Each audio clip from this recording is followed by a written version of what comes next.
बर्फानी पहाड़ों के दामन में एक छोटा सा गांव था जहां जिंदगी सख्तियों से भरी हुई थी। हर साल सर्दियों में यहाँ की रास्ते बंद हो जाते और लोग घरों में दबक कर जिंदगी गुजारने पर मजबूर हो जाते। इसी वादी में गुलाम दीन नामी एक शख्स अपने बीवी बच्चों के साथ रहता था। वो एक मेहनती मगर बेहद गरीब आदमी था जो मजदूरी करके अपने बीवी आबदा और 3 बच्चों रहमत, जैनब और नन्हे फहद का पेट पालता था। इस साल सर्दियां गैर मामूली थीं। बेरफानी तूफान ने गांव को कैद कर दिया था। गुलाम दीन जो आम दिनों में लकड़ियां काट कर बाजार में बेच कर कुछ रोजी कमा लेता था, इस बार रास्ते बंद होने की वजह से कुछ न कर पाया। घर में आटा, दाल और लकड़ियां खत्म होने लगे। रहमत, जो कि सबसे बड़ा बेटा था, दिन भर अपने बाप के साथ बर्फ में दब्बे रास्तों को खोलने की कोशिश करता, लेकिन हुआ कि तेज झकड़ उनकी मेहनत को लम्हों में मिट्टी में मिला देते। आखिर गुलाम दीन ने फैसला किया कि वो किसी तरह करीबी कस्बे तक पहुंचेगा और वहां से कुछ खाने पीने का सामान लेकर आएगा। वो अपने पुराने फटेहाल जूते पहने, कुंधे पर बोरी डाले और बच्चों को आखिरी बार गले लगाकर निकल खड़ा हुआ।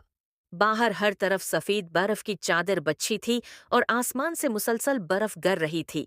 इसके कदमों के निशान जल्द ही बर्फ में दब गए। वो बस यही सोचता रहा कि जल्दी सामान लेकर लौट आएगा। घर में बच्चे बाप के आने के इंतजार में दरवाजे पर नजरें जमाए बैठे थे। नन्हा फहद हर कुछ देर बाद रोता और माँ की गोद में जा छिपता।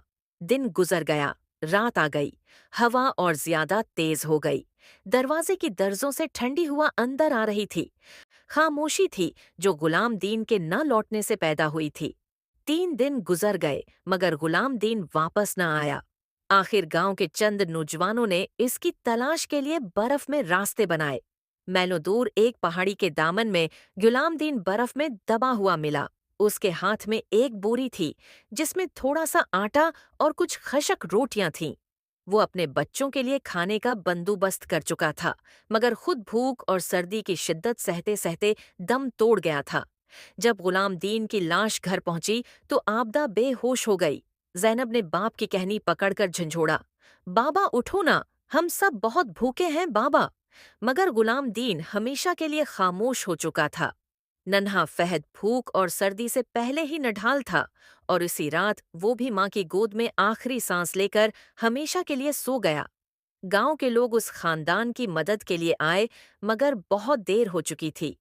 आबदा की आंखों में आंसू खशक हो चुके थे। कहते हैं कि जब बर्फ पिघलती है तो सब कुछ बदल जाता है, मगर गुलाम दीन की कहानी बर्फ में दफन हो गई।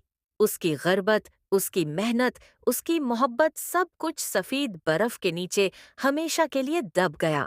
आज भी जब उस गांव में बर्फ गिरती है तो लोग गुलाम दीन और उसके बच्चों की दर्द भरी कहानी याद करते हैं और आसमान की तरफ देखकर सोचते हैं, क्या गर्बत हमेशा उसी तरह अपनों को नगलती रहेगी?